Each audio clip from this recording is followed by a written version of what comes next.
Hello everyone, good morning छ। Welcome छ मेरो सानो एउटा मिनी ब्लगमा। म चाहिँ यहाँ कपाल सर बाँधेर मुख धुलाएर पानी पिउँदैछु मर्निङमा उठेर।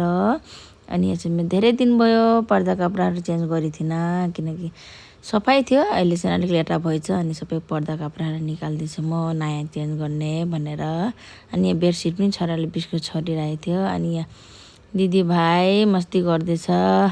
अनि एकदमै धेरै कपडा थियो मेरो, छोरीको, छोराको, यहाँ सबै मिक्स भइरहेको थियो। मैले सबै निकालेर छाटेँ, चाहिनेहरू राखेँ, नचाहिनेहरू मैले एक्स्ट्रा साइडमा गरिदिएँ। जुन छोराछोरीकोहरू सानो भएकोहरू सबै मैले साइड गरिदिएँ, निकालिदिएँ।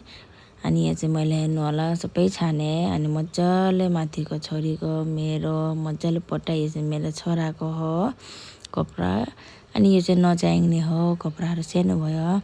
अनि फुल पनि सुक्दै थियो, अलिअलि पानी दिएको। धेरै दिनु हुँदैन साथीहरू, धेरै दियो भने फेरि मर्छ।